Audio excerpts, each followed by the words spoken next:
सावित्री व्रत कथा एवं व्रत विधि। राजा युधिष्ठिर ने कहा, भगवान, अब आप सावित्री व्रत के विधान का वर्णन करें। भगवान श्री कृष्ण बोले, महाराज, सावित्री नाम की एक राजकन्या ने वन में जिस प्रकार यह व्रत किया था, स्त्रियों के कल्याणार्थ में उस व्रत का वर्णन कर रहा हूँ, उसे आप सुने। प्राचीन काल में मध्य देश पंजाब में एक बड़ा पराक्रमी, सत्यवादी, क्षमाशील, जितेंद्रिय और प्रजापालन में तत्पर अश्वपति नाम का राजा राज्य करता था। उसे कोई संतान न थी, इसीलिए उसने सपत्नीक व्रत द्वारा सावित्री की आराधना की। कुछ काल के अनंतर व्रत के प्रभाव से ब्रह्मा जी की पत्नी सावित्री ने प्रसन्न हो राजा को वर दिया कि राजन, तुम्हें मेरे ही अंश से एक कन्या उत्पन्न होगी। इतना कहकर सावित्री देवी अंतर्ध्यान हो गई और कुछ दिन बाद राजा को एक दिव्य कन्या उत्पन्न हुई। वो सावित्री देवी के वर से प्राप्त हुई थी, इसीलिए राजा ने उसका नाम सावित्री ही रखा। धीरे धीरे वह विवाह के योग्य हो गई। सावित्री ने भी भृगु के उपदेशों से सावित्री व्रत किया। एक दिन वह व्रत के अनंतर अपने पिता के पास गई और प्रणाम कर वहां बैठ गई।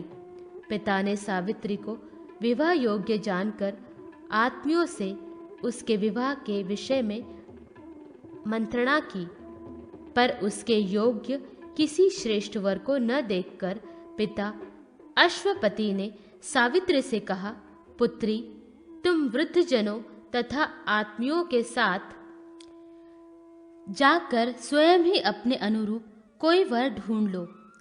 सावित्री भी पिता की आज्ञा स्वीकार कर मंत्रियों के साथ चल पड़ी।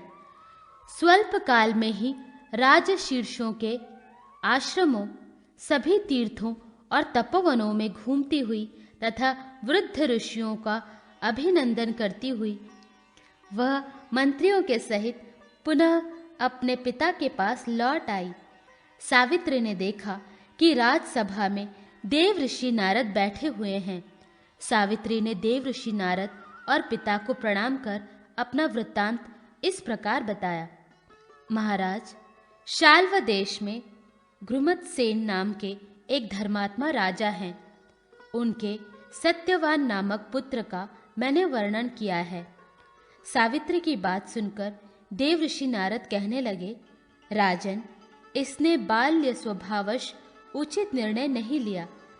यद्यपि घृमतसेन का पुत्र सभी गुणों से संपन्न है, परंतु उसमें एक बड़ा भारी दोष है कि आज के ही दिन ठीक 1 वर्ष के बाद उसकी मृत्यु हो जाएगी। देवऋषि नारद की वाणी सुनकर राजा ने सावित्री से किसी अन्य वर को ढूंढने के लिए कहा। सावित्री बोली, राजाओं की आज्ञा एक ही बार होती है, पंडित जन एक ही बार बोलते हैं और कन्या भी एक ही बार दी जाती है। ये तीनों बातें बार बार नहीं होती। सत्यवान दीर्घायु हो अथवा अल्पायु, निर्गुण हो या गुणवान। मैंने तो उसका वरण कर ही लिया। अब मैं दूसरे पति को कभी नहीं चुनूंगी। जो कहा जाता है उसका पहले विचार पूर्वक मन में निश्चय कर लिया जाता है और जो वचन कह दिया जाए वही करना चाहिए। इसीलिए मैंने जो मन में निश्चय कर कहा है मैं वही करूंगी।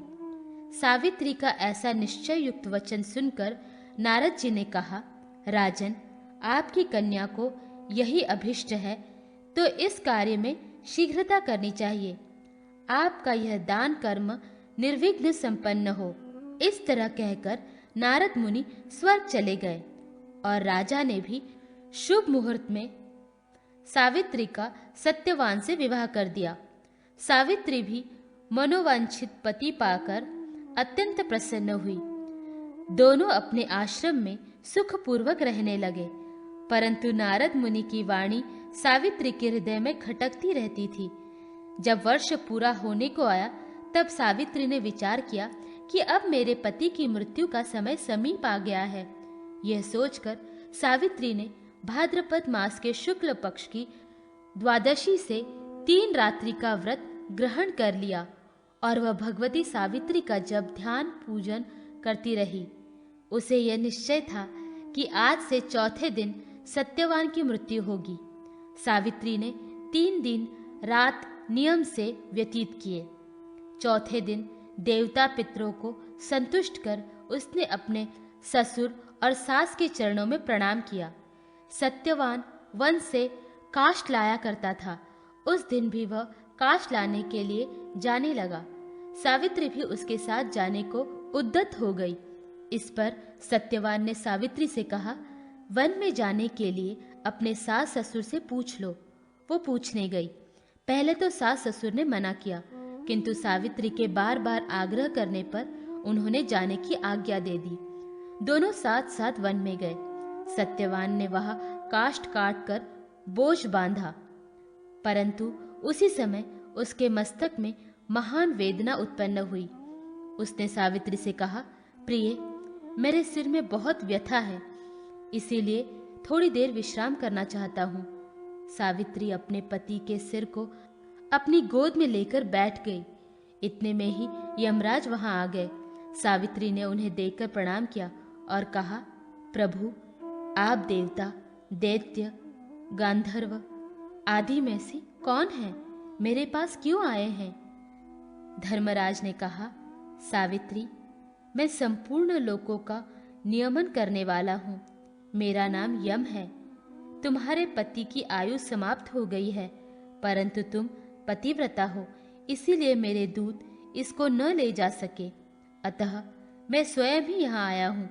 इतना कहकर यमराज ने सत्यवान के शरीर से अंगुष्ठ मात्र के पुरुषों को खींच लिया और उसे लेकर अपने लोक को चल पड़े। सावित्री भी उनके पीछे चल पड़ी। बहुत दूर जाकर यमराज ने सावित्री से कहा, पतिव्रते, अब तुम लौट जाओ। इस मार्ग में इतनी दूर कोई नहीं आ सकता। सावित्री ने कहा, महाराज, पति के साथ आते हुए मुझे न तो ग्लानि हो रही है और न कुछ श्रम ही हो रहा है। मैं सुखपूर्वक चली आ रही हूँ। जिस प्रकार सज्जनों की गति संत है, वर्णाश्रमों का आधार वेद है, शिष्यों का आधार गुरु और सभी प्राणियों का आश्रय स्थान पृथ्वी है, उसी प्रकार स्त्रियों का एकमात्र आश्रय स्थान उसका पति ही है, अन्य कोई नहीं। इस प्रकार सावित्री के धर्म और अर्थयुक्त वचनों को सुनकर यमराज प्रसन्न होकर कहने लगे, भामिनी, मैं तुमसे बहुत संतुष्ट हूँ। तुम्हें जो वर अभिष्ट हो वह मांग लो। तब सावित्री ने विनयपूर्वक 5 वर मांगे। मेरे ससुर के नेत्र अच्छे हो जाएं और उन्हें राज्य मिल जाए। मेरे पिता के 100 पुत्र हो जाएं, मेरे भी 100 पुत्र हों। मेरा पति दीर्घायु प्राप्त करे तथा हमारी सदा धर्म में दृढ़ श्रद्धा बनी रहे। धर्मराजा ने सावित्री को ये सारे वर दे दिए और सत्यवान को भी दे दिया। सावित्री प्रसन्नता पूर्वक अपने पति को साथ लेकर आश्रम में आ गई। भाद्रपद की पूर्णिमा को जो उसने सावित्री व्रत किया था, ये सब उसी का फल है। युधिष्ठिर ने पुनः कहा, भगवान, अब आप सावित्री व्रत की विधि विस्तार पूर्वक बतलाएं। भगवान श्री कृष्ण ने कहा, महाराज, सौभाग्य की इच्छा वाली स्त्रियों को भाद्रपद मास के शुक्ल पक्ष की त्रयोदशी को पवित्र होकर 3 दिन के लिए सावित्री व्रत का नियम ग्रहण करना चाहिए। यदि 3 दिन उपवास करने की शक्ति न हो तो त्रयोदशी को नक्त व्रत, चतुर्दशी को आयाचित व्रत और पूर्णिमा को उपवास करे। सौभाग्य की कामना वाली नारी नदी, तड़ाग आदि में नित्य स्नान करे और पूर्णिमा को सरसों का उपटन लगाकर स्नान करे। यथाशक्ति मिट्टी, सोने या चांदी की ब्रह्मा सहित सावित्री की प्रतिमा बनाकर बांस के एक पात्र में स्थापित करे और 2 रक्तवर्ण के वस्त्रों से उसे आच्छादित करे। फिर गंध, पुष्प, धूप, दीप, नैवेद्य से पूजन करे। कुष्मांड, नारियल, ककड़ी, तुरई, खजूर, कैथ, अनार, जामुन, जंबीर, नारंगी, अखरोट, कटहल, गुड़, लवण, जीरा, अंकुरित अन्न, सप्तधान्य तथा गले का डोरा, सावित्री सूत आदि सब पदार्थ बांस के पात्र में रखकर सावित्री देवी को अर्पण कर दे। रात्रि के समय जागरण करे, गीत, वाद्य, नृत्य आदि का उत्सव करे, ब्राह्मण सावित्री की कथा कहे। इस प्रकार सारी रात्रि उत्सव पूर्वक व्यतीत कर प्रातः व्रती नारी सब सामग्री सहित सावित्री की प्रतिमा श्रेष्ठ विद्वान ब्राह्मण को दान कर दे। यथाशक्ति ब्राह्मण भोजन कराकर स्वयं भी हविष्यन्न भोजन करे।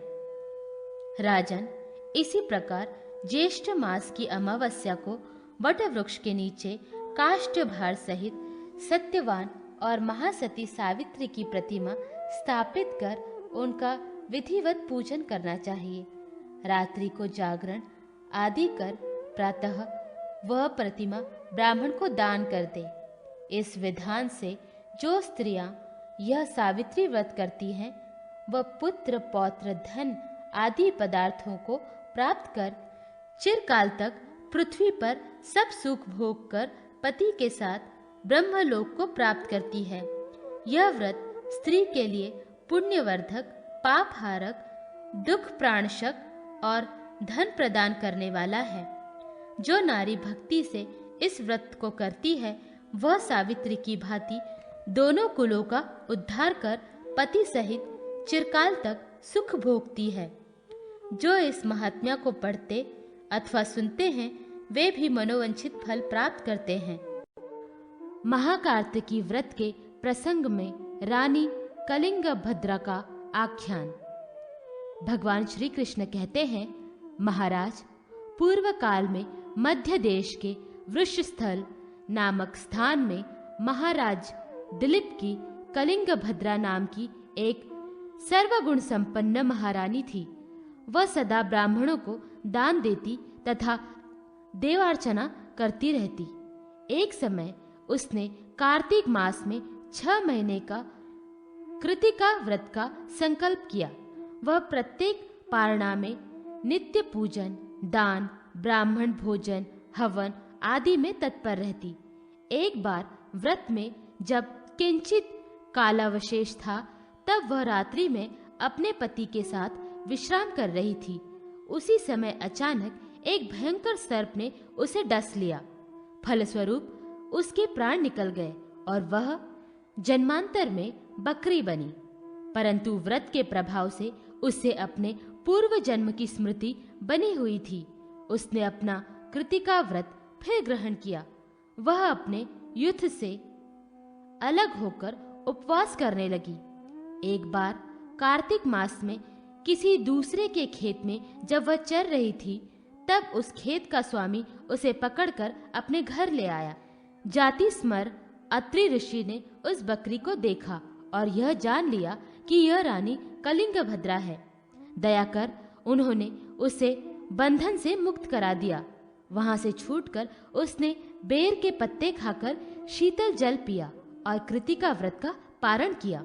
ऋषि अत्रि उसे योग्य ज्ञान का उपदेश देकर अपने आश्रम को चले गए और वह योगेश्वरी अपने व्रत में पुनः तत्पर हो गई तथा कुछ काल के अनंतर उसने योग बल से अपने प्राण त्याग दिए। तदंतर वह गौतम ऋषि की पत्नी अहल्या के गर्भ से उत्पन्न हुई। उस समय उसका नाम योग लक्ष्मी हुआ। गौतम मुनि ने महर्षि शांडिल्य मुनि से योग लक्ष्मी का विवाह कर दिया। वह भी शांडिल्य के घर में सरस्वती, स्वाहा, सची, अरुंधति, गौरी, राज्ञी, गायत्री, महालक्ष्मी तथा महासती की भांति सुशोभित हुई। वह देवता, पितर और अतिथियों के सत्कार में नित्य लगी रहती, ब्राह्मणों को भोजन कराती। एक दिन महर्षि वहां आए और उन्होंने योग बल से सारा वृत्तांत जान लिया और पूछा, महाभागे योग लक्ष्मी, कृतिकाएं कितनी हैं? यह सुनकर महासती योग लक्ष्मी को भी पूर्वव्रत स्मरण हो आया और उसने कहा, महायोगिन, कृतिकाएं 6 हैं। यह सुनकर दयालु अत्रि मुनि ने पुनः उसे मंत्र और कृतिका व्रत का उपदेश दिया, जिसके करने से उसने चिरकाल तक संसार का सुख भोग कर मोक्ष प्राप्त कर लिया। राजा युधिष्ठिर ने पूछा, भगवान, कृतिका व्रत की क्या विधि है, इसे आप बताएं। भगवान कहने लगे, महाराज, कार्तिकी की पूर्णिमा को कृतिका नक्षत्रों में बृहस्पति या सोमवार होने पर महाकार्तिकी का योग होता है। महाकार्तिकी की तो बहुत वर्षों में और बड़े पुण्य से प्राप्त होती है, इसीलिए साधारण कार्तिकी पूर्णिमा को भी उपवास करें। कार्तिकी पूर्णिमा को प्रातः ही दंत धावन आदि कर नक्त व्रत का अथवा उपवास का नियम ग्रहण करें। पुष्कर, प्रयाग, कुरुक्षेत्र, नेमिष, शालग्राम, कुशाव्रत, मूल स्थान, शकंतुल, गोकर्ण, अबुर्द, अमरकंटक आदि किसी पवित्र तीर्थ में अथवा अपने घर में ही स्नान करें। फिर देवता, ऋषि, पितर और अतिथि का पूजन कर हवन करें। सायंकाल के समय घृत और दुग्ध से पूर्ण 6 पात्रों में स्वर्ण, चांदी, रत्न, नवनीत, अन्नकण तथा पिष्ट से 6 कृतिकाओं की मूर्ति बनाकर स्थापित करें। फिर उन्हें रक्त सूत्र से आवेष्टित कर सिंदूर, कुंकुम, चंदन, चमेली के पुष्प, धूप, दीप, नैवेद्य आदि से उसका पूजन कर कृतिकाओं की मूर्तियों को ब्राह्मणों को दान कर दे। दान करते समय मंत्र पढ़े। ब्राह्मण भी मूर्ति ग्रहण करते समय मनोच्चार करें। तदंतर ब्राह्मण सब सामग्री लेकर घर जाए और 6 कदम तक यजमान उसके पीछे चले। इस प्रकार जो पुरुष कृतिका व्रत करता है वह सूर्य के समान प्रकाशमान विमान में बैठकर नक्षत्र लोक में जाता है। जो स्त्री इस व्रत को करती है वो भी अपने पति सहित नक्षत्रों लोक में जाकर बहुत काल तक दिव्य भागों का उपभोग करती है। मनोरथ पूर्णिमा तथा अशोक पूर्णिमा व्रत विधि। भगवान श्री कृष्ण बोले, राजन, फाल्गुन की पूर्णिमा से संवत्सर पर्यंत किया जाने वाला एक व्रत है जो मनोरथ पूर्णिमा के नाम से विख्यात है। इस व्रत के करने से व्रती के सभी मनोरथ पूर्ण हो जाते हैं। व्रती को चाहिए कि वह फाल्गुन मास की पूर्णिमा को स्नान आदि कर लक्ष्मी सहित भगवान जनार्दन का पूजन करे और चलते फिरते उठते बैठते हर समय जनार्दन का स्मरण करता रहे और पाखंड, पतित, नास्तिक, चांडाल आदि से संभाषण न करे। जितेंद्रिय रहे। रात्रि के समय चंद्रमा में नारायण और लक्ष्मी की भावना कर अर्घ्य प्रदान करे। बाद में तेल एवं लवण रहित भोजन करे। इसी प्रकार चैत्र, वैशाख, ज्येष्ठ इन 3 महीनों में भी पूजन एवं अर्घ्य प्रदान कर व्रती प्रथम पारणा करे। आषाढ़, श्रावण, भाद्रपद और अश्विन इन 4 महीनों की पूर्णिमा को श्री सहित भगवान श्रीधर का पूजन कर चंद्रमा को अर्घ्य प्रदान करे और पूर्वव्रत दूसरी पारणा करे। कार्तिक, मार्गशीर्ष, पौष तथा माघ इन 4 महीनों में भूति सहित भगवान केशव का पूजन कर चंद्रमा को अर्घ्य प्रदान करे और तीसरी पारणा संपन्न करे। प्रत्येक पारणा के अंत में ब्राह्मणों को दक्षिणा दे।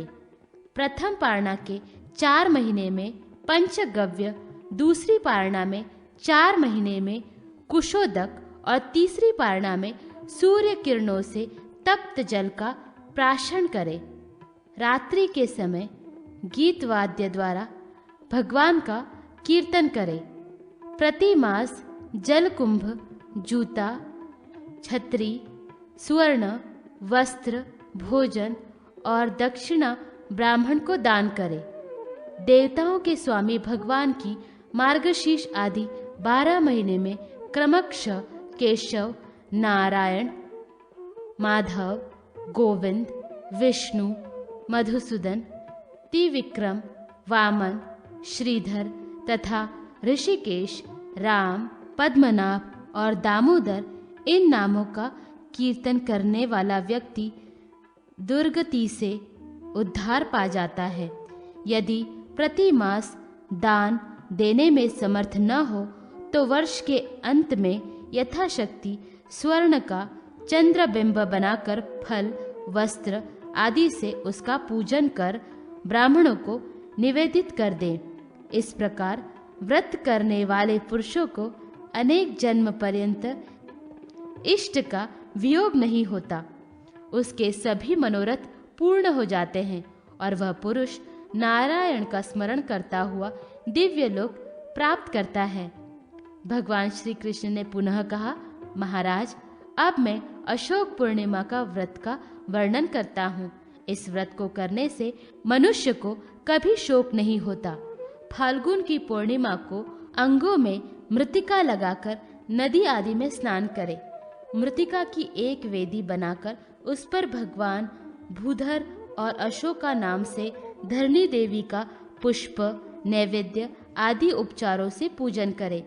पूजन के अनंतर हाथ जोड़कर इस प्रकार प्रार्थना करे, धरणी देवी, आप संपूर्ण चराचर जगत को धारण करने वाली है। आपको जिस प्रकार भगवान जनार्दन ने रसातल से लाकर प्रतिष्ठित करके शोक रहित किया है, उसी प्रकार आप मुझे भी सभी शोकों से मुक्त कर दे और मेरी समस्त कामनाओं को पूर्ण करे। इस प्रकार प्रार्थना कर रात्रि में चंद्रमा को अर्घ्य प्रदान करें। उस दिन उपवास रखें अथवा रात्रि के समय तेल क्षार रहित भोजन करें। फागुन आदि 4 मास में एक एक पारणा करें और प्रत्येक पारणा के अंत में विशेष पूजा और जागरण करें।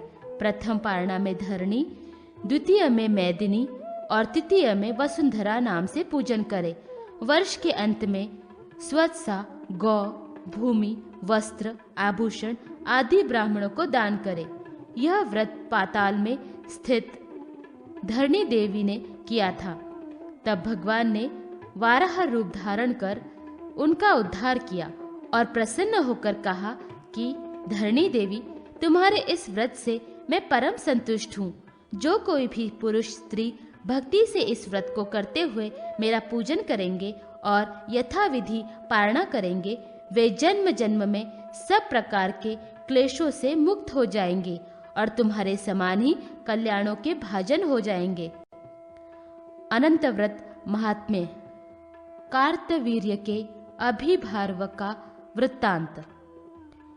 राजा युधिष्ठिर ने कहा, भगवान, भक्ति पूर्वक नारायण की आराधना करने से सभी मनोवांछित फल प्राप्त हो जाते हैं, किंतु स्त्री पुरुष के लिए संतानहीन होने से अधिक कोई दुख और शोक नहीं है। परंतु कुपुत्रता तो और भी महान दुख का कारण है। योग्य संतान सबको हेतु है।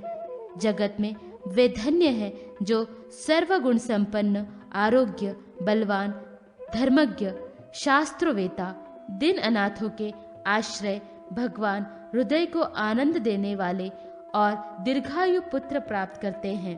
प्रभो, मैं ऐसा व्रत सुनना चाहता हूँ कि जिसके करने से ऐसे शुभ लक्षणों से युक्त पुत्र उत्पन्न हो। भगवान श्री कृष्ण बोले, महाराज, इस संबंध में एक प्राचीन इतिहास प्रसिद्ध है। हेया वंश में माहिष्मति महेश्वर नगरी में कृतवीर्य नाम का एक महान राजा हुआ। उसकी 1000 रानियों में प्रधान तथा सभी शुभ लक्षणों से संपन्न शीलधना नाम की एक रानी थी। उसने एक दिन पुत्र प्राप्ति के लिए ब्रह्मवादिनी मैत्रेय से पूछा। मैत्रेय ने उसको श्रेष्ठ अनंत व्रत का उद्देश्य दिया और कहा, शीलधने, स्त्री या पुरुष जो कोई भी भगवान जनार्दन की आराधना करता है उसके सभी मनोरथ पूर्ण हो जाते हैं। मार्गशीर्ष मास में जिस दिन मृगशिरा नक्षत्र हो उस दिन स्नान कर गंध, पुष्प, धूप, दीप आदि से अनंत भगवान के वाम चरण का पूजन करें और प्रार्थना कर एकाग्रचित्त हो बारंबार प्रणाम कर ब्राह्मण को दक्षिणा दे। रात्रि के समय तेल क्षार वर्जित भोजन करे। इसी विधि से पौष मास में पुष्य नक्षत्र में भगवान के बाएं कटी प्रदेश का पूजन करें। माघ मास में मघा नक्षत्र में भगवान की बाई भुजा का पूजन करें। फाल्गुन में फाल्गुनी नक्षत्र में बाएं स्कंध का पूजन करें। इन 4 महीनों में गौमूत्र का प्राशन करें और स्वर्ण सहित तिल ब्राह्मणों को दान दे। चैत्र में चित्रा नक्षत्र में भगवान के दाहिने कंधे का पूजन करें। वैशाख में विशाखा नक्षत्र में दाहिनी भुजा का पूजन करें। ज्येष्ठ में ज्येष्ठा नक्षत्र में दाहिने कटी प्रदेश का पूजन करें। इसी प्रकार आषाढ़ मास में आषाढ़ नक्षत्र में दाहिने पैर का पूजन करें। इन 4 महीनों में पंचगव्य का प्राशन करें। ब्राह्मणों को स्वर्ण दान दे और रात्रि को भोजन करें। श्रावण मास में श्रावण नक्षत्र में भगवान विष्णु के दोनों चरणों का पूजन करें। भाद्रपद मास में उत्तरा भाद्रपद नक्षत्र में ग्रह स्थान का पूजन करें। अश्विन में अश्विनी नक्षत्र में हृदय का पूजन करें और कार्तिक मास में कृतिका नक्षत्र में अनंत भगवान के सिर का पूजन करें। इन 4 महीनों में घृत का प्राशन करें और घृत ही ब्राह्मणों को दान दे। मार्गशीर्ष आदि प्रथम 4 मासों में घृत से, द्वितीय चैत्र आदि 4 मासों में शाली धान्य से और तृतीय श्रावण आदि 4 मासों में अनंत भगवान की प्रीति के लिए दुग्ध से हवन करे। हविष्य अन्न का भोजन करना सभी मासों में प्रशस्त माना गया है। इस प्रकार 12 महीनों में 3 पारणा कर वर्ष के अंत में स्वर्ण की अनंत भगवान की मूर्ति और चांदी के हल मुसल बनाए। बाद में मूर्ति को ताम्रपीठ पर स्थापित कर दोनों ओर हल मुसल रखकर पुष्प, धूप, दीप, नैवेद्य आदि उपचारों से पूजन करें। नक्षत्र, देवता, मास, संवत्सर और नक्षत्रों के अधिपति चंद्रमा का भी विधि पूर्वक पूजन करें। अनंतर पुराणों वेत्ता, धर्मज्ञ, शांत प्रिय ब्राह्मण का वस्त्र, आभूषण आदि से पूजन कर ये सब सामग्री उन्हें अर्पण कर दे और अनंत प्रियतम यह वाक्य कहे। पीछे अन्य ब्राह्मणों को भी भोजन, दक्षिणा आदि देकर संतुष्ट करे। इस विधि से जो इस अनंत व्रत को संपन्न करता है वह सभी अभीष्ट फलों को प्राप्त करता है। शीलधने, यदि तुम उत्तम पुत्र की इच्छा रखती हो तो विधि पूर्वक श्रद्धा से इस अनंत व्रत को करो। भगवान श्री कृष्ण ने कहा, महाराज, इस प्रकार मैत्रेय से उपदेश प्राप्त कर शीलधना भक्ति पूर्वक व्रत करने लगी। व्रत के प्रभाव से भगवान अनंत संतुष्ट हुए और उन्होंने उसे एक श्रेष्ठ पुत्र प्रदान किया। पुत्र के जन्म होते ही आकाश निर्मल हो गया, आनंददायक वायु प्रवाहित होने लगी, देवगण दुंदुभी बजाने लगे, पुष्प वृष्टि होने लगी, सारे जग में मंगल होने लगा, गंधर्व गाने लगे और अप्सराएं नृत्य करने लगी। सभी लोगों का मन धर्म में आसक्त हो गया। राजा कृतवीर्य ने अपने पुत्र का नाम अर्जुन रखा। कृतवीर्य का पुत्र होने से वही अर्जुन कार्तकवीर्य कहलाया। कार्तकवीर्य अर्जुन ने कठिन तप किया और विष्णु भगवान के अवतार श्री दत्तात्रेय जी की आराधना की। भगवान दत्तात्रेय ने यह वर दिया कि अर्जुन, तुम चक्रवर्ती सम्राट होोगे। जो व्यक्ति सायंकाल और प्रातः नमोस्तु कार्तवीर्याय यह वाक्य उच्चारण करेगा, उसे प्रस्थल भर तिल दान का पुण्य प्राप्त होगा। और जो तुम्हारा स्मरण करेगा, उन पुरुषों का द्रव्य कभी नष्ट नहीं होगा। भगवान से वर प्राप्त कर राजा कार्तवीर्य धर्म पूर्वक सप्तद्वीपा वसुमती का पालन करने लगा। उन्होंने बड़ी बड़ी दक्षिणा वाले यज्ञ संपन्न किए और शत्रुओं पर विजय प्राप्त की। इस तरह रानी शीलधना ने अनंत व्रत के प्रभाव से अति उत्तम पुत्र प्राप्त किया। पिता को पुत्र जनित कोई भी दुख नहीं हुआ। जो पुरुष अथवा स्त्री इस कार्तवीर्य के जन्म को श्रवण करते हैं, वो 7 जन्म पर्यंत संतान का दुख प्राप्त नहीं करते। जो इस अनंत व्रत को भक्ति से करता है, वो उत्तम संतान और ऐश्वर्य को प्राप्त करता है।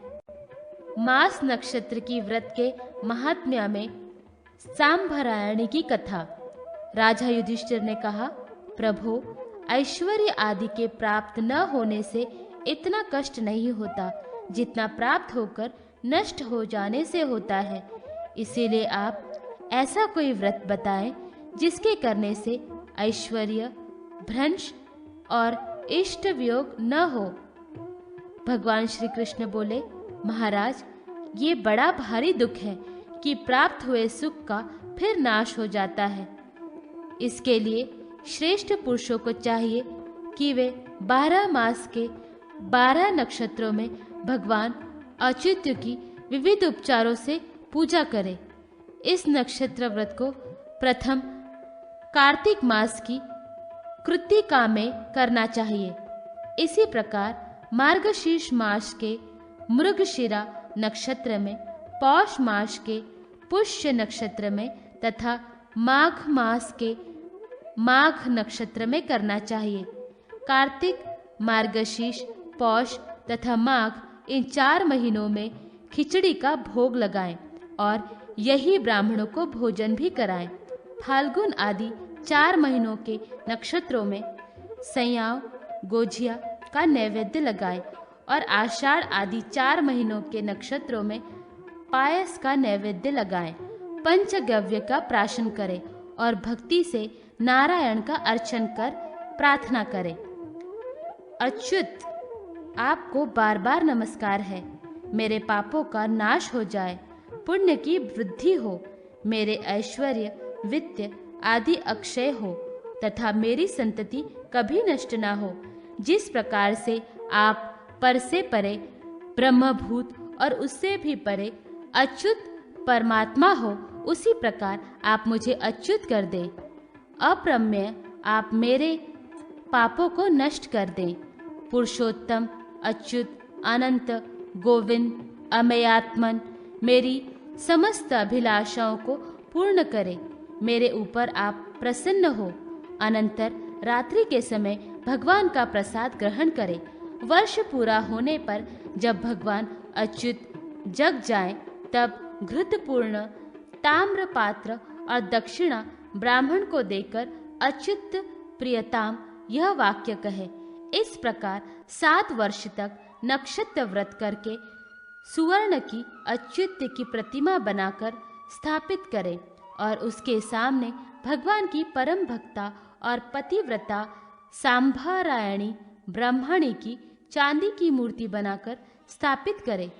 फिर उन दोनों की गंध पुष्पादि उपचारों से पूजा कर क्षमा प्रार्थना करें और सब सामग्री ब्राह्मणों को दान कर दे। इस विधि से जो श्रद्धा पूर्वक व्रत करता है और भगवान अच्युत का पूजन करता है, उसके धन, संतति, ऐश्वर्य आदि का कभी क्षय नहीं होता। उसकी समस्त अभिलाषाएं पूर्ण हो जाती है। अतः मनुष्य को चाहिए कि सर्वथा अक्षय होने के लिए इस मास नक्षत्र व्रत का पालन करे। युधिष्ठिर ने पूछा, भगवान, आपने सांभरायणी की प्रतिमा बनाकर पूजन करने को कहा है। ये सांभरायणी देवी कौन है? आप इसे बतलाएं।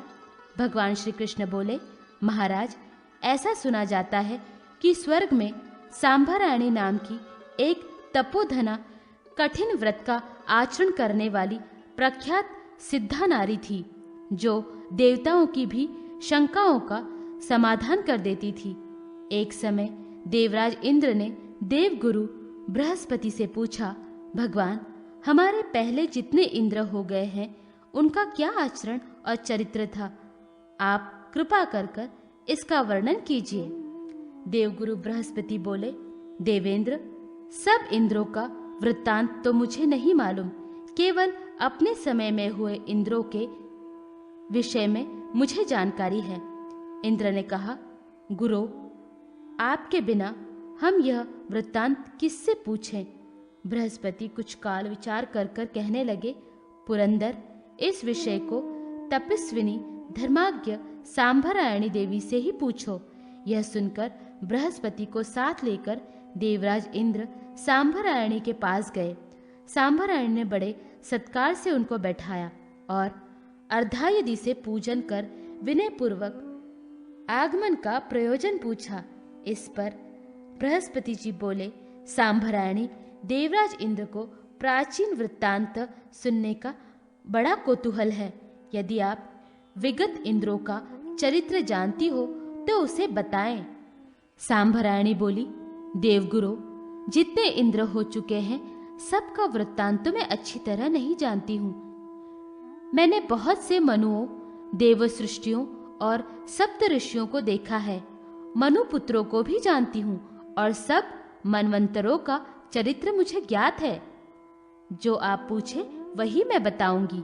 सांभरायणी का यह वचन सुनकर देवराज इंद्र और देवगुरु बृहस्पति ने स्वयंभू, स्वरोचिष, उत्तम, तामस, रेवत, चाशुक्ष आदि मनुओं, मनवंतरों और व्यतीत इंद्रों का वृत्तांत उससे पूछा। सांभरायणी ने संपूर्ण वृत्तांतों का यथावत वर्णन किया।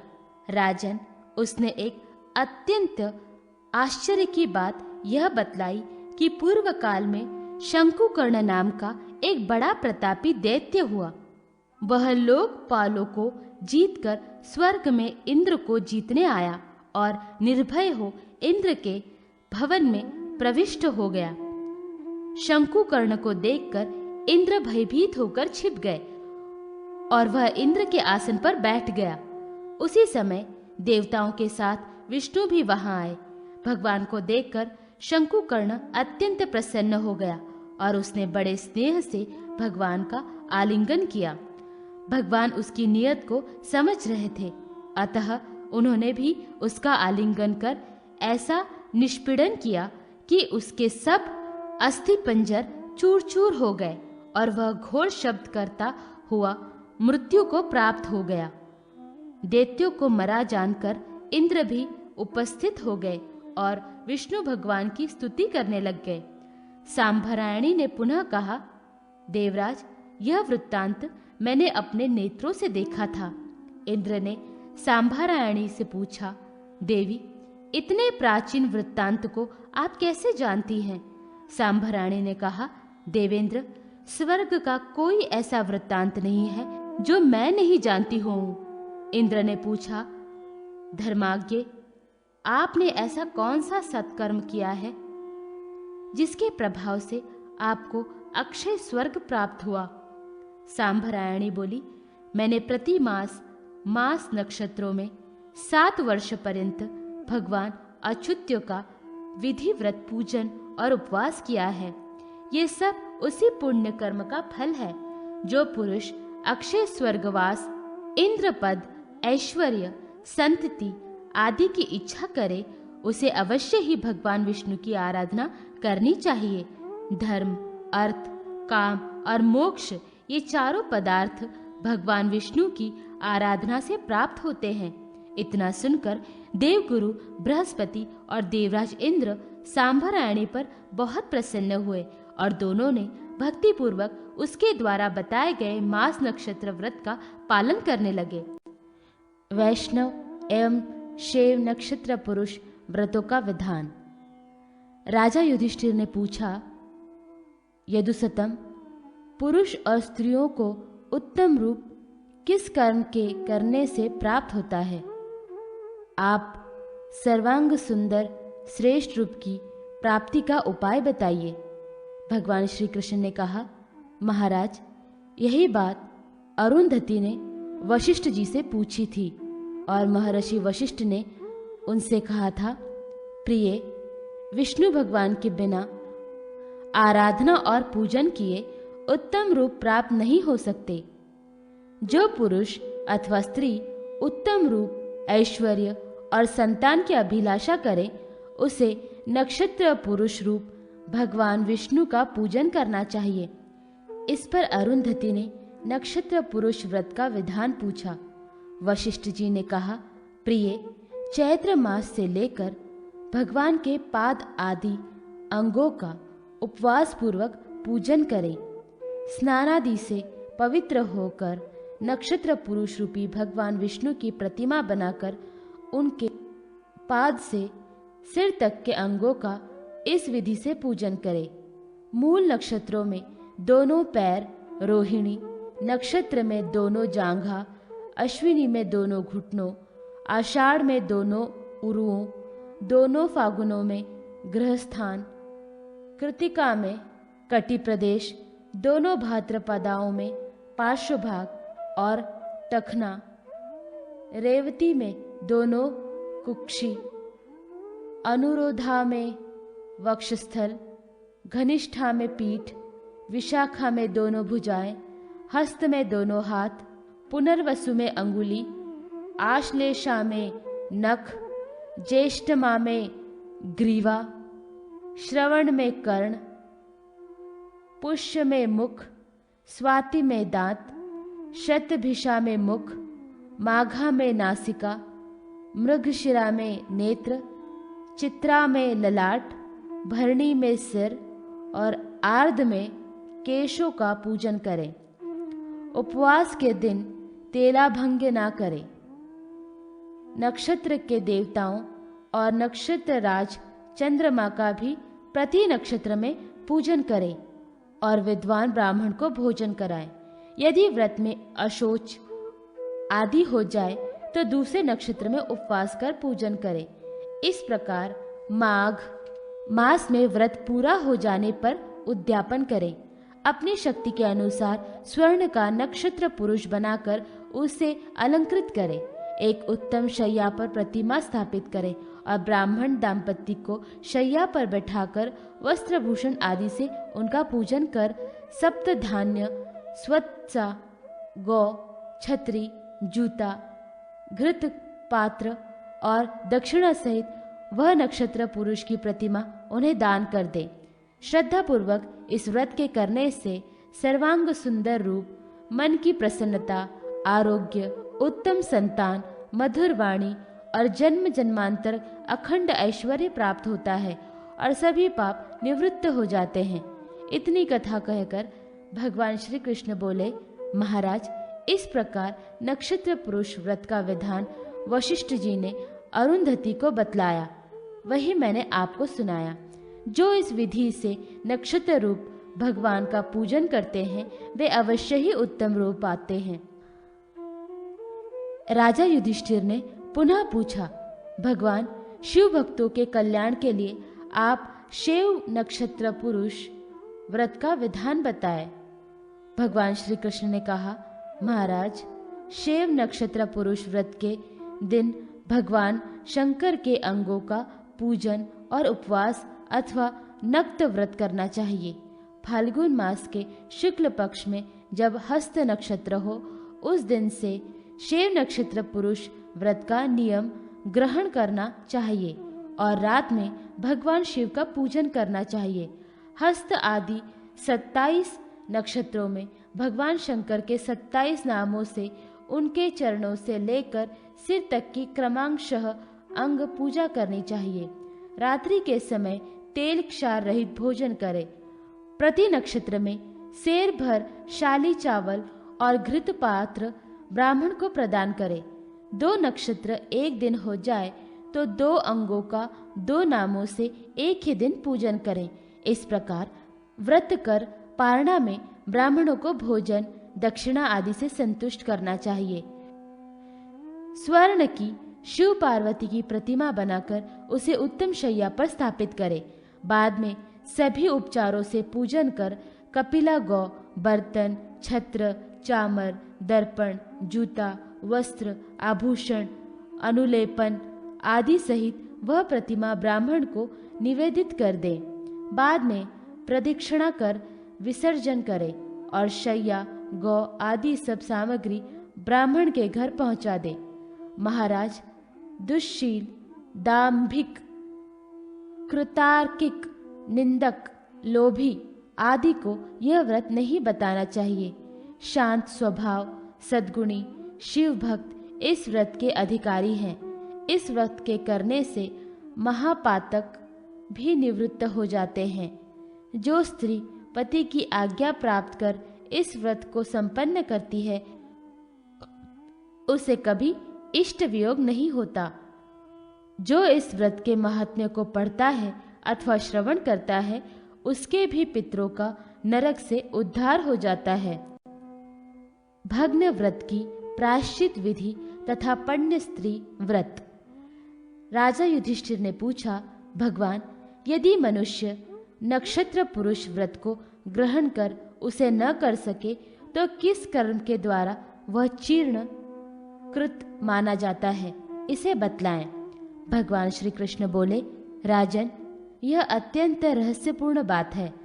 आपके आग्रह से मैं इसे बतला रहा हूँ। अनेक प्रकार के उपद्रव, मद, मोह या असावधानी आदि से यदि व्रत भग्न हो जाए तो उसकी पूर्णता के लिए यह व्रत करना चाहिए। इस व्रत के करने से खंडित व्रत पूर्ण फल देने वाले हो जाते हैं, इसमें संदेह नहीं। जिस देवी देवता का व्रत भग्न हो जाए उसकी स्वर्ण अथवा चांदी की प्रतिमा बनाकर उस व्रत के दिन ब्राह्मण को बुलाकर प्रतिमा को पंचामृत से स्नान कराएं। बाद में जलपूर्ण कलश के ऊपर प्रतिमा को प्रतिष्ठित कर गंध, पुष्प, अक्षत, धूप, दीप, वस्त्र, आभूषण तथा नैवेद्य आदि से उसका पूजन करें। अनंतर देवता के उद्देश्य से नाम मंत्र ओम अमुक देवाय नमः द्वारा आर्घ्य प्रदान करें तथा फिर व्रत की पूर्णता एवं व्रत भंग दोष की निवृत्ति के लिए इस प्रकार क्षमा प्रार्थना करें और भगवान की शरण ग्रहण करें। तात्पर्य यह है कि प्रभो, मैं आपकी शरण हूँ, मुझ पर आप दया करें। किसी भी प्रकार से मेरे द्वारा किए गए व्रत, तप इत्यादि कर्मों में जो कोई भी त्रुटि, अपराध एवं च्युति हो गई हो, हे देव देवेश, आपके अनुग्रह से वह सब दोष दूर हो जाए और मेरा व्रत पूर्ण हो जाए। आपको नमस्कार है। तदनंतर दिक्पालों को अर्घ्य प्रदान कर मुख्य देवता की अंग पूजा करें और अंत में फिर प्रार्थना करें। ब्राह्मण का पूजन करें और ब्राह्मण भी व्रत की पूर्णता के लिए आशीर्वाद प्रदान करें। यजमान भी ब्राह्मण को विदा कर सब सामग्री उसके घर भेज दे। पीछे पंचयज्ञ कर भोजन करें। इस संपूर्ण व्रत को जो एक बार भी भक्ति से करता है वह खंडित व्रत का संपूर्ण फल प्राप्त कर लेता है और व्रत भग्न के पाप से मुक्त हो जाता है। इस व्रत को जो करता है वह धन, रूप, आरोग्य, कीर्ति आदि प्राप्त कर 100 वर्ष पर्यंत भूमि पर सुख भोग कर स्वर्ग प्राप्त करता है और अंत में मोक्ष को प्राप्त होता है। महाराज, प्रायश्चित रूप इस संपूर्ण व्रत को प्रसन्न हो महर्षि गर्ग जी ने मुझे बताया था और बाल्यावस्था में मैंने भी इसे किया था। इसीलिए राजन, आप भी इस व्रत को करें जिससे जन्मांतरों में भी किए खंडित व्रत पूर्ण हो जाए।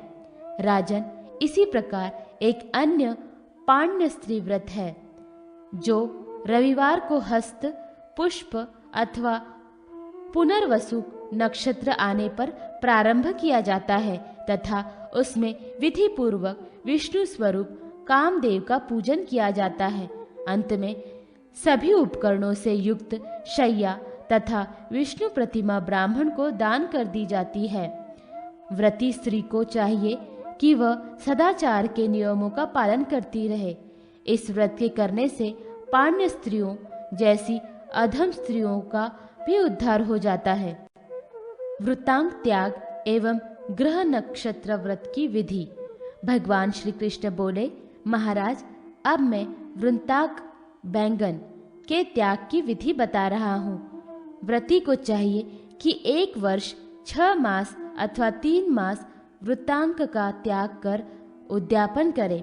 उसके बाद संकल्प पूर्वक भरणी अथवा माघ नक्षत्र में उपवास कर एक स्थानडिल बनाकर उस पर अक्षत पुष्पों से यमराज का तथा उनके परिकरों का आवाहन कर गंध, पुष्प, नैवेद्य आदि उपचारों से यम, काल, नील, चित्रगुप्त, वैवस्वत, मृत्यु तथा परमेष्टि इन पृथक पृथक नामों से विविध पूर्वक पूजन करें। तदनंतर अग्नि स्थापन कर तिल और घी से इन्हीं नाम मंत्रों के द्वारा हवन करें। तदनंतर स्विष्टकृत एवं प्रायश्चित होम करें। आभूषण, वस्त्र, छाता, जूता, काला कंबल, काला बैल, काली गाय और दक्षिणा के साथ सोने का बना हुआ वृंताक ब्राह्मण को दान कर दे और अपनी शक्ति के अनुसार ब्राह्मण भोजन कराएं। ऐसा करने से पौंडरिक यज्ञ का फल प्राप्त होता है। साथ ही व्रत को 7 जन्म तक यम का दर्शन नहीं करना पड़ता और यही दीर्घ समय तक स्वर्ग में समादूत होकर निवास करता है। भगवान श्री कृष्ण ने पुनः कहा, महाराज, अब मैं ग्रह नक्षत्र व्रत की विधि बतलाता हूँ, जिसके करने से सभी क्रूर ग्रह शांत हो जाते हैं और लक्ष्मी, घृति, तृष्टि तथा पुष्टि की प्राप्ति होती है। जिस रविवार को हस्त नक्षत्र हो, उस दिन भगवान सूर्य का पूजन कर नक्त व्रत करना चाहिए। इस नक्त व्रत को 7 रविवार तक भक्ति पूर्वक करके अंत में भगवान सूर्य की सुवर्णमयी प्रतिमा बनाकर ताम्र पत्र में स्थापित करें। फिर उसे घी से स्नान कराकर रक्त चंदन, रक्त पुष्प, रक्त वस्त्र, धूप, दीप आदि से पूजन कर लड्डू का भोग लगाए। जूता, छाता, 2 लाल वस्त्र और दक्षिणा के साथ वह प्रतिमा ब्राह्मण को दे। इस व्रत को करने से आरोग्य, संपत्ति और संतान की प्राप्ति होती है।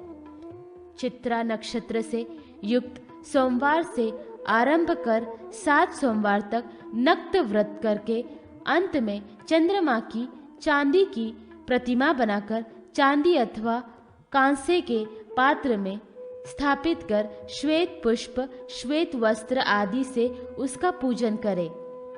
दध्योदन का भोग लगाकर जूता, छाता तथा दक्षिणा सहित वह मूर्ति ब्राह्मण को प्रदान करे। यथाशक्ति ब्राह्मण भोजन कराए। इससे चंद्रमा प्रसन्न होते हैं। उनके प्रसन्न होने से दूसरे सभी ग्रह प्रसन्न हो जाते हैं। स्वाति नक्षत्र से युक्त भोमवार से आरंभ कर 7 भोमवार तक नक्त व्रत करके अंत में स्वर्ण की भोम की प्रतिमा बनाकर ताम्र पात्र में स्थापित कर रक्त चंदन, रक्त वस्त्र आदि से पूजन कर घी युक्त कसार का भोग लगाकर सब सामग्री ब्राह्मण को दे। इसी प्रकार विशाखा युक्त बुधवार को बुध का पूजन कर उद्यापन में स्वर्णमय बुध की प्रतिमा ब्राह्मण को प्रदान कर दे। अनुराधा नक्षत्र से युक्त बृहस्पतिवार के दिन से 7 बृहस्पतिवार तक नक्त व्रत करके अंत में स्वर्ण की देवगुरु बृहस्पति की मूर्ति बनाकर स्वर्ण पात्र में स्थापित करे।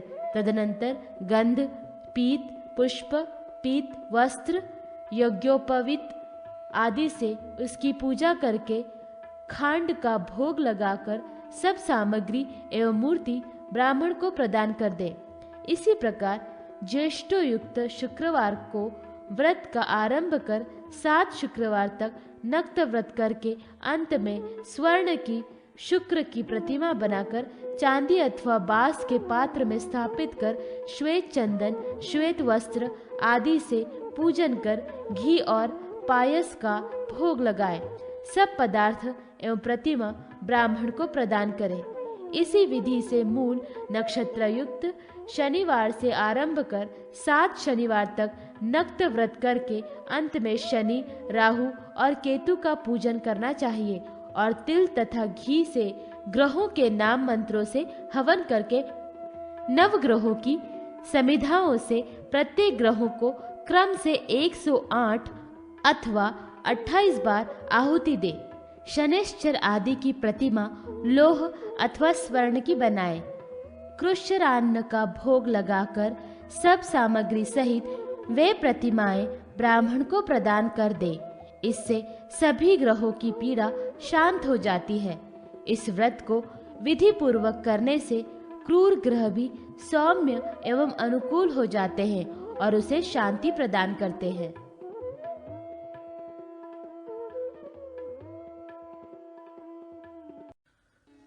शनिश्चर व्रत के प्रसंग में महामुनि पिपलाद का आख्यान। भगवान श्री कृष्ण कहते हैं, राजन, एक बार त्रेता युग में अनावृष्टि के कारण भयंकर दुर्भिक्ष पड़ गया। उस घोर अकाल में कौशिक मुनि अपनी स्त्री तथा पुत्रों के साथ अपना निवास स्थान छोड़कर दूसरे प्रदेश में निवास करने निकल पड़े। कुटुंब का भारण पोषण दुभर हो जाने के कारण बड़े कष्ट से उन्होंने अपने एक बालक को मार्ग में ही छोड़ दिया। वो बालक अकेला भूख प्यास से तड़पता हुआ रोने लगा। उसे अकस्मात एक पीपल का वृक्ष दिखाई पड़ा। उसके समीप एक बावड़ी भी थी। बालक ने पीपल के फलों को खाकर ठंडा जल पी लिया और अपने को स्वस्थ पाकर वह वहीं कठिन तपस्या करने लगा तथा नित्य प्रति पीपल के फलों को खाकर समय व्यतीत करने लगा। अचानक वहां एक दिन देवर्षि नारद पधारे। उन्हें देखकर बालक ने प्रणाम किया और आदरपूर्वक बैठाया। दयालु नारद जी उसकी अवस्था, विनय और नम्रता को देखकर बहुत ही प्रसन्न हुए और उन्होंने बालक का मौंजी बंधन आदि सब संस्कार कर पद क्रम रहस्य सहित वेद का अध्ययन कराया तथा साथ ही द्वादशाक्षर वैष्णव मंत्र ओम नमो भगवते वासुदेवाय का उपदेश दिया। अब वो प्रतिदिन विष्णु भगवान का ध्यान और मंत्र का जप करने लगा। नारद जी भी वहीं रहे। थोड़े समय में ही बालक के तप से संतुष्ट होकर भगवान विष्णु गरुड़ पर सवार हो वहां पहुंचे। देवर्षि नारद के वचन से बालक ने उन्हें पहचान लिया। तब उसने भगवान में दृढ़ भक्ति की मांग की। भगवान ने प्रसन्न होकर ज्ञान और योग का उपदेश प्रदान किया और अपने में भक्ति का आशीर्वाद देकर अंतर्धान हो गए। भगवान के उपदेश से वह बालक महाज्ञानी महर्षि हो गया। एक दिन बालक ने नारद जी से पूछा, महाराज, ये किस कर्म का फल है जो मुझे इतना कष्ट उठाना पड़ा? इतनी छोटी अवस्था में भी मैं क्यों ग्रहों द्वारा पीड़ित हो रहा हूं? मेरे माता पिता का भी कुछ पता नहीं, वे कहाँ हैं? फिर भी मैं अत्यंत कष्ट से जी रहा हूं। द्विजोत्तम, सौभाग्यवश आपने दया करके मेरा संस्कार किया और मुझे ब्राह्मणत्व प्रदान किया। नारद जी ये वचन सुनकर बोले, बालक, शनिश्चर ग्रह ने तुम्हें बहुत पीड़ा पहुंचाई और आज ये संपूर्ण देश उसके मंद गति से चलने के कारण उत्पीड़ित है। देखो, वो अभिमानी शनिश्चर ग्रह आकाश में प्रज्वलित दिखाई पड़ रहा है। यह सुनकर बालक क्रोध से अग्नि के समान उद्दीप्त हो उठा। उसने उग्र दृष्टि से देखकर शनिश्चर को आकाश से भूमि पर गिरा दिया। शनिश्चर एक पर्वत पर गिरे और उनका पैर टूट गया, जिससे वह पंगु हो गए। देवर्षि नारद भूमि पर गिरे हुए शनिश्चर को देखकर अत्यंत प्रसन्नता से नाच उठे। उन्होंने सभी देवताओं को बुलाया। ब्रह्मा, रुद्र, इंद्र, अग्नि आदि देवता वहां आए और नारद जी ने शनिश्चर की दुर्गति सबको दिखाई। ब्रह्मा जी ने बालक से कहा, महाभाग, तुमने पीपल के फल भक्षण कर कठिन तप किया है, अतः नारद जी ने तुम्हारा पिपलाद नाम उचित ही रखा है। तुम आज से इसी नाम से संसार में विख्यात होगे। जो कोई भी शनिवार को तुम्हारा भक्ति भाव से पूजन करेंगे अथवा पिपलाद इस नाम का स्मरण करेंगे, उन्हें 7 जन्म तक शनि की पीड़ा नहीं सहन करनी पड़ेगी और वे पुत्र पौत्र से युक्त होंगे। अब तुम शनिश्वर को पूर्ववत आकाश में स्थापित पूजित होने पर यह शांति प्रदान करते हैं। शनि की ग्रह जन पीड़ा की निवृत्ति के लिए शनिवार को स्वयं तैलाभ्यंग करके ब्राह्मणों को भी अभ्यंग के लिए तैल दान देना चाहिए। शनि की लौह प्रतिमा तैल युक्त लौह पात्र में रखकर 1 वर्ष तक प्रति शनिवार को पूजन करने के बाद कृष्ण पुष्प, 2 कृष्ण वस्त्र, कसार, तिल, भात आदि से उनका पूजा कर काली गाय, काला कंबल, तिल का तेल और दक्षिणा से सब पदार्थ ब्राह्मण को प्रदान करना चाहिए। पूजन आदि में शनि के मंत्र को प्रयोग करना चाहिए।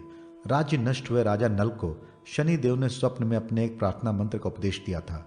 उसी नाम स्थिति से उन्हें पुनः राज्य उपलब्ध हुआ था, उसी स्तुति से शनि की प्रार्थना करनी चाहिए। जो भी व्यक्ति प्रत्येक शनिवार को 1 वर्ष तक इस व्रत को करता है और इस विधि से उद्यापन करता है, उसे कभी शनि की पीड़ा नहीं भोगनी पड़ती। यह कहकर ब्रह्मा जी सभी देवताओं के साथ अपने परम धाम को चले गए और पिपलाद मुनि ने भी ब्रह्मा जी के आज्ञा अनुसार शनिश्चर को उनके स्थान पर प्रतिष्ठित कर दिया। महामुनि पिपलाद ने शनि ग्रह की प्रार्थना की। जो व्यक्ति शनिश्चरोपाख्यान को भक्तिपूर्वक सुनता है तथा शनि की लौह प्रतिमा बनाकर तेल से भरे हुए लौह कलश में रखकर ब्राह्मण को दक्षिणा सहित दान दे देता है, उसको कभी भी शनि की पीड़ा नहीं होती।